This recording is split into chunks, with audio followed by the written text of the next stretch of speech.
It's on? Mm-hmm. Okay. This may not be as smooth as we normally do because we are trying our first shot at an IRL stream of some bladesmithing. I was going to fire up the forge today, but I need to get propane. I did not realize I was completely out. These are the current projects here on the desk, and the big sword beside it.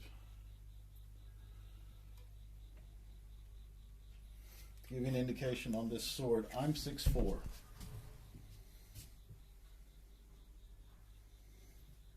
So that's got a lot of grinding in it, and it's got still got a little bit of warp in it I got to get out. And of course the handle and all that.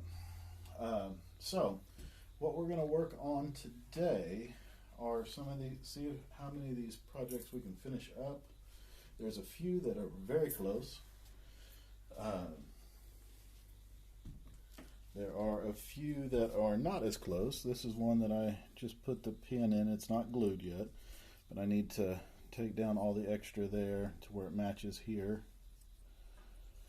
and glue that side, pin it, and then it'll be ready to go onto the finish for that one. This one, we are in the blade polish phase and the handle polish phase. We got a couple little hickeys right there we got to get out. We got to get the couple more scratches out of the blade, and then it'll be ready for final sharpening. Nice. I like how shiny that looks.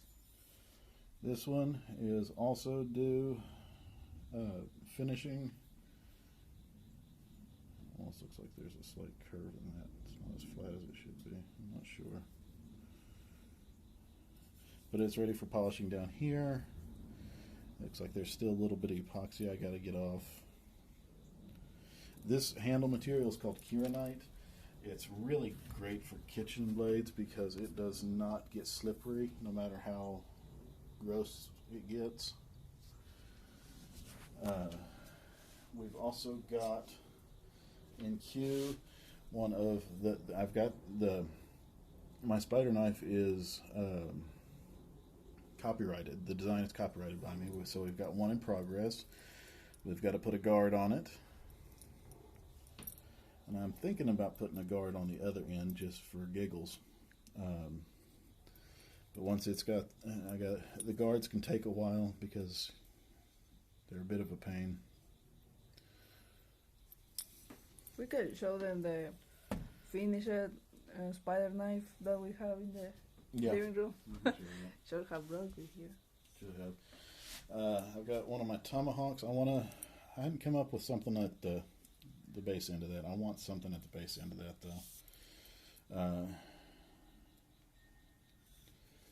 And that's the only thing that's left on that one, is figuring out what I want there and fully polishing it out.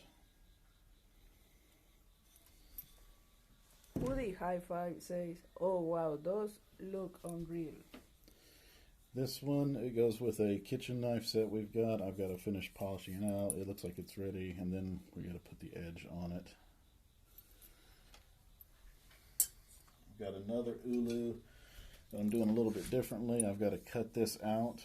This little section I've got marked off here. And so it's all gonna be just together. It's just gonna have that little center, and I'll shape it, and I'll put a handle material up here. And so an ulu is like this, except instead of having it be pieced together, it's going to be one big piece on that one. Got a few cleavers to get done. Hoodie High Five has a question. Okay. They say, I have two questions. Do you take commissions, and can you ship to the UK? I do take commissions. Shipping to the UK is really expensive. I haven't looked at it beyond that. I got price shocked when I was looking at that. So I'm not sure on that. Well, if they pay for the shipping. Let's see. Yeah, I've not tried, so I haven't gone on that. This one still needs to go in the forge. There needs to be, it's gotten a little bit of a warp through it, so we won't be able to work on this one today because it's got a lot of forge work left to do. They say if I cover the shipping. Yeah, we can see what we come up with. We can do that, yeah. This one's got a little bit of a warp that's got to go in the forge, so it's not going to be worked on. Can I see that? Yes.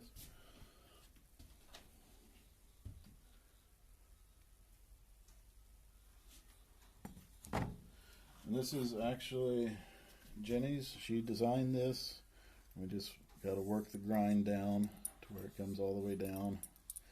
And this is actually going to be on, it's going to be the spearhead of a short spear. We got a spearhead that's going to go about like that. So it's going to be pretty neat, and it's Damask.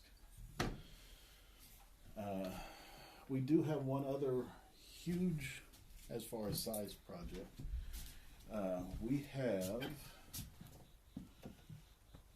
where's that blade? I don't know.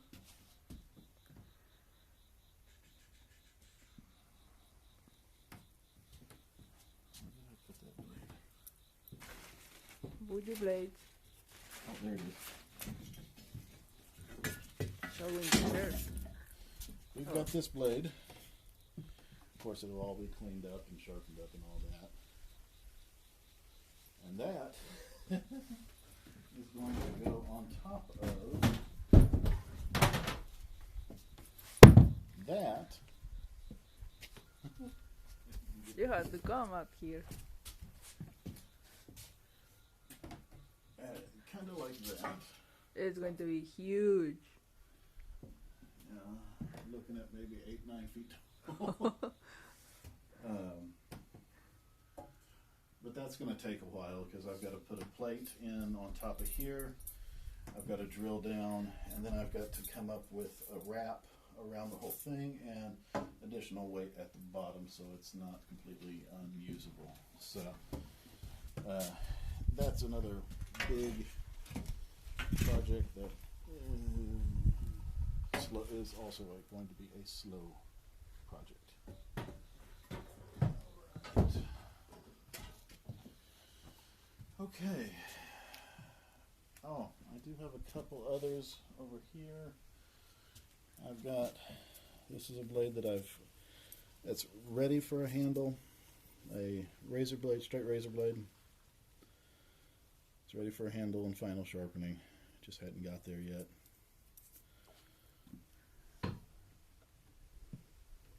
Got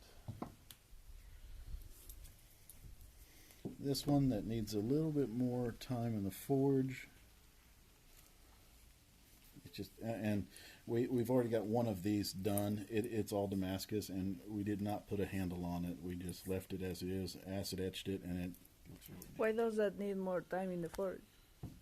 Because I'm not real. I want to spread this out a little bit, see how thick that still is. Oh, yeah. I want to bring it down a little bit more.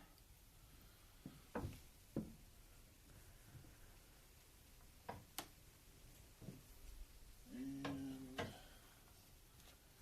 let's see. We've got this that will be a blade at some point. I use all reclaimed steel. None of my steel is new. This, I am going to replace the blade with a very good blade. So that's just a like practice. For training. Yeah, for training. practice. And so, but I don't have the machining tools to actually machine one of these, so I'm just going to make the blade and put it with this that's already made. Same thing goes for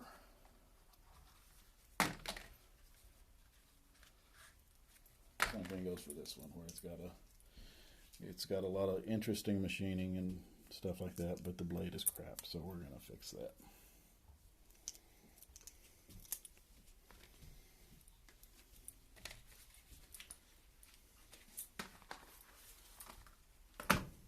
Again, not all these are going to be tonight.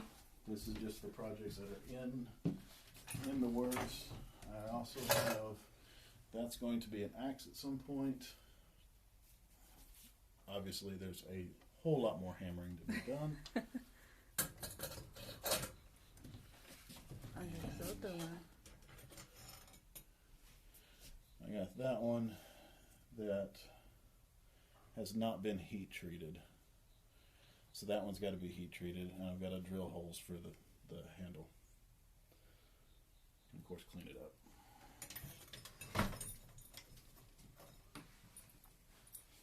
Okay. So,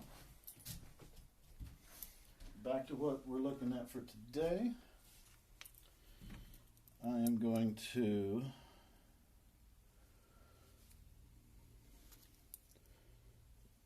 clean this up a little bit, get it at least close, so that when I glue it, it's, especially at the top, that's the most that I'm worried about is the top.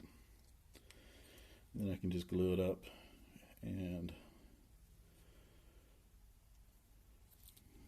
I have trouble with these smaller ones now since I can't see as well.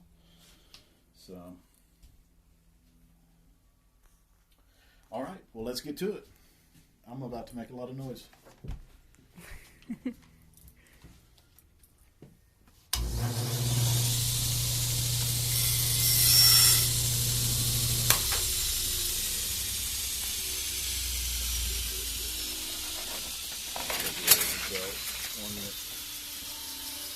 This belt is designed more for polishing metal, so for the blades that need polish, it is a better fit.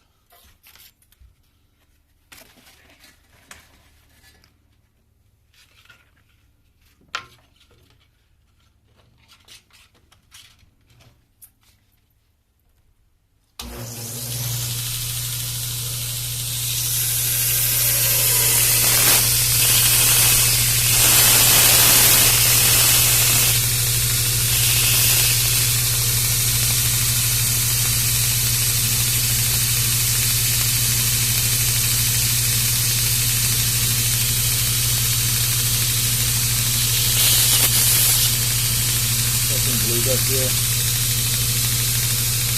You don't want it completely smooth when you're gluing up, because otherwise it will not fit.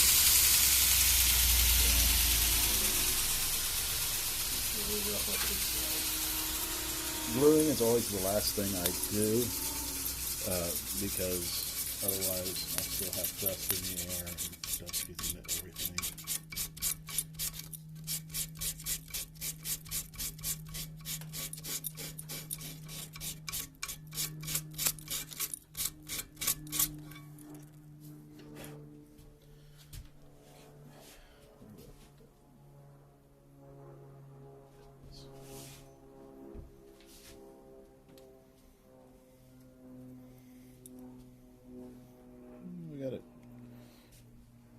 Pretty close, which is all you need at this point, is pretty close. Alright. Because once it's glued up, it'll all be one solid piece, and then I can take it down to the steel on all around much more easily. Alright. Okay.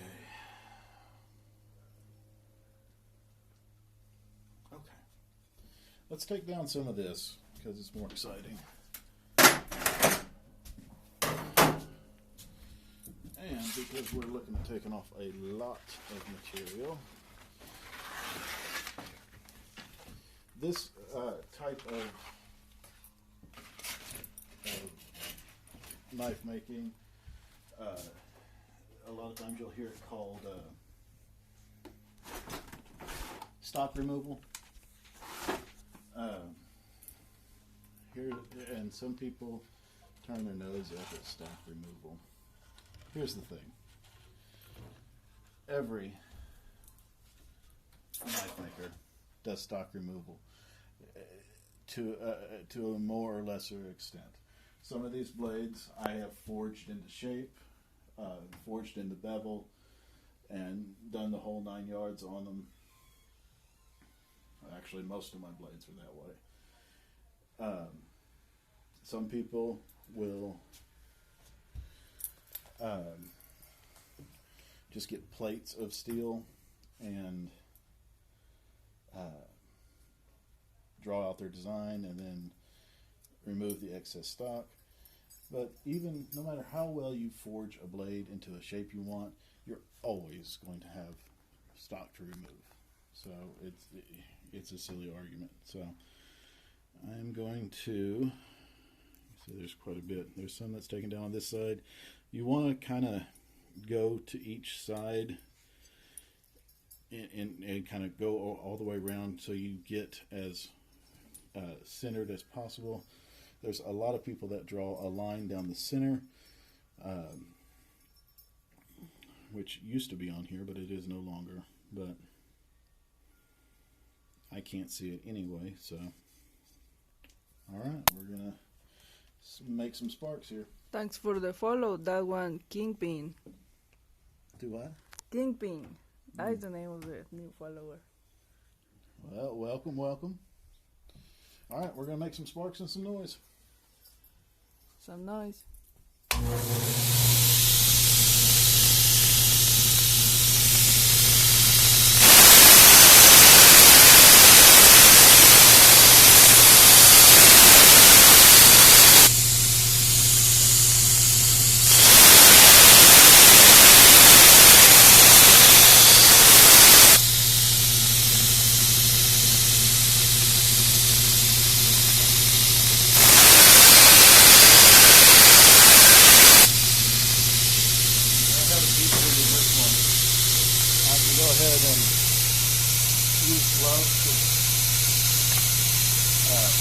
A lot of times with knife makers, they've already heat treated it and they're doing final grinding. We won't wear gloves because we want to feel the temperature of the steel and make sure it's not getting too hot to mess up the temper.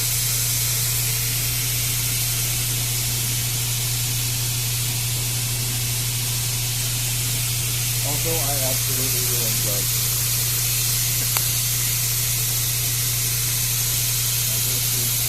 Leather gloves, like people with latex.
I'm not too worried about there being multiple bevels yet. I will fix that as I go and if I get finer with the drawing.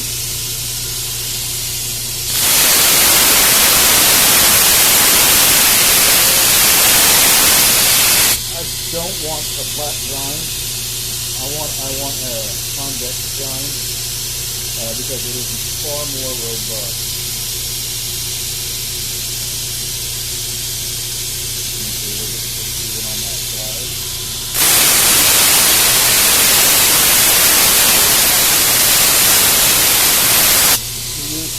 Part of the belt. There's a steel plate back here for a flat grind. That takes off a lot more material. If you need the steel, if you're doing a flat grind,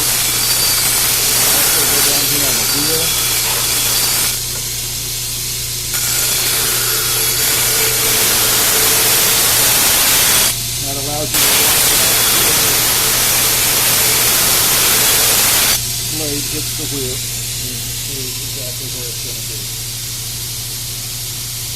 See how much we've already brought it down. Yeah.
Now, you don't want to take it all the way down to an edge and it has not been heated.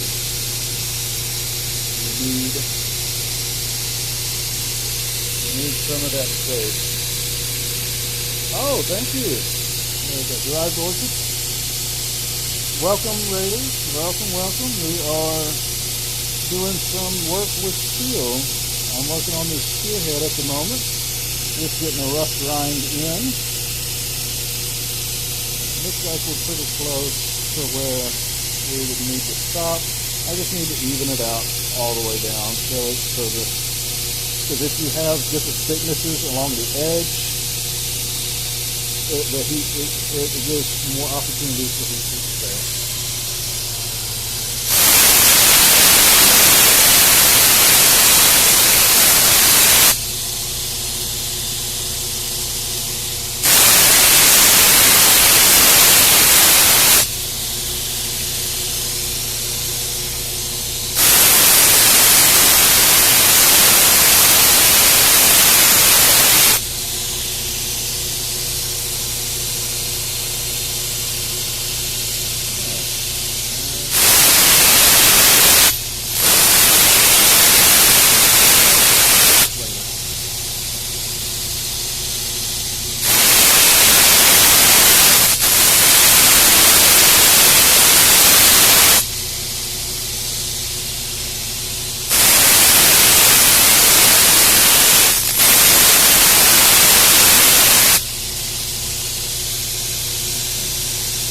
Close enough to get it where it's going to be handlework from there. And handlework will be a file. I've got special files called Magic Steps that I'll run down it, and that will finish out making it even.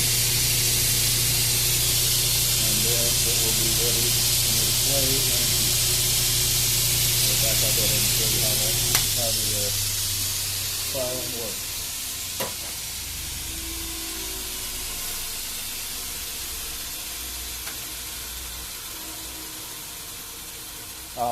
Yeah, I imagine that's going to be an issue because these machines make a lot of noise. I'm not sure how we're going to do it yet. I don't know if I need to get little mics that clip on or what. I'm not sure. But the mic will also get all the noise. That's true. We'd have to get, I don't know, military grade stuff that can handle a lot of dust. I don't know. We're still working on it. This is our first try.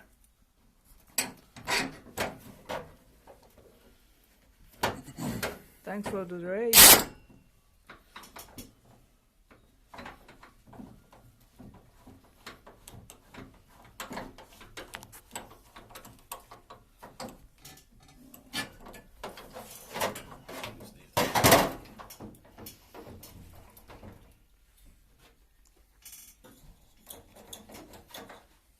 You got 20 followers now. Awesome. Hey, that means we hit goal number 2 already. Yeah. We hit. I'm telling you, we got some great help with that here. It's fantastic.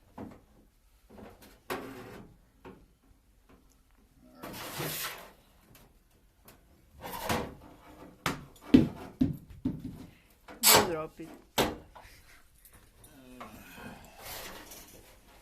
Half the time it feels like I need 3 hands.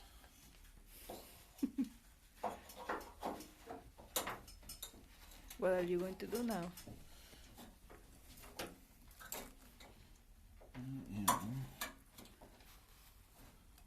It's hot. Let's see. There we go.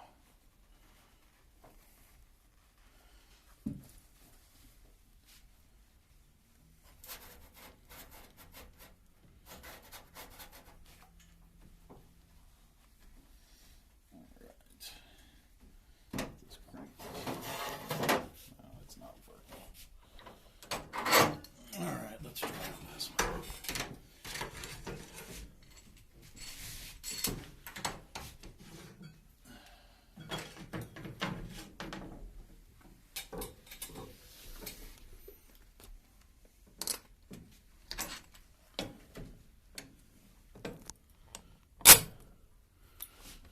Smoothness is not what I am best at, let me tell you. Alright. There we go.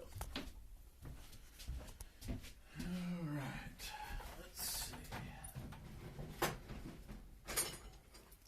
Magic cut 1, magic cut 2. Alright. Go with the rough file.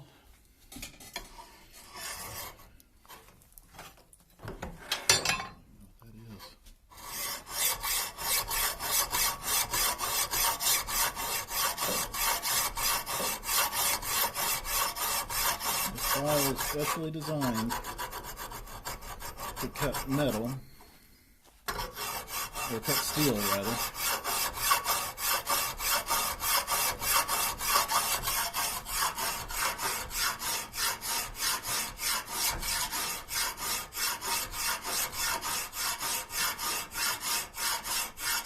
And as you can see, it's just knocking down those high points, making it even all the way through.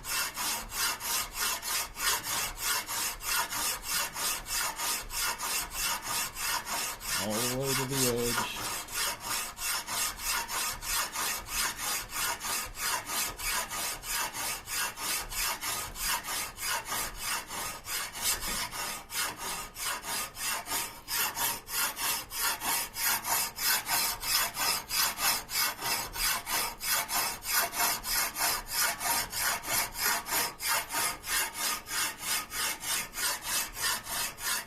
There is likely to be long stretches of me not talking overly much because you always have to keep in mind any kind of blacksmithing, bladesmithing, anything using power tools, anything using sharp metal objects, it is highly dangerous, so you have to pay attention. I have lost an eye during this, and I was just going to make one quick little cut on one piece of metal. You should tell them how that accident happened. Absolutely. And it happens no matter the skill level. There was a master smith that was in his shop. The buffing wheel is generally considered the most dangerous piece of equipment to use in the shop because a buffing wheel has a tendency to snatch the blade out of your hand, and if you're to the buffing wheel, you're on the last steps. So it's going to be finished, it's going to be hard, it's going to be sharp.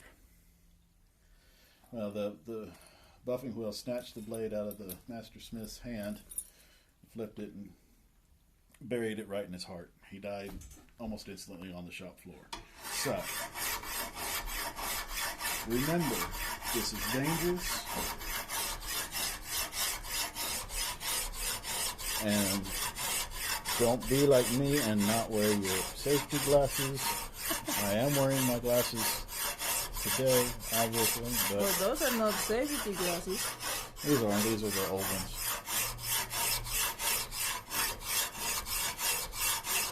Don't try this at home. Yeah, don't try this at home. Absolutely.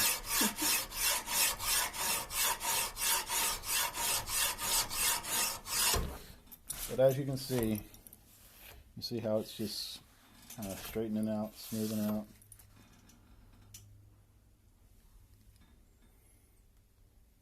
It's also looking tiny. And you just keep working it. And since this is a double-edged item, we get to do this 4 times.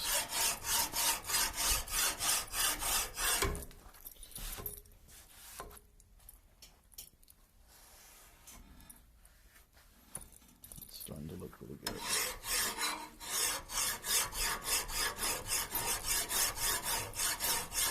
And it does.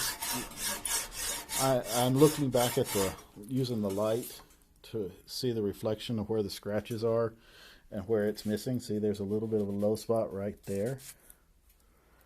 See how the scratches are not showing up? Yep, a little bit of a low spot right there at the cut in. There's going to be one over here too. Mm-hmm. And you can see here where the bevel doesn't come all the way down to the edge, where it does back here. So. But that adds a nice detail.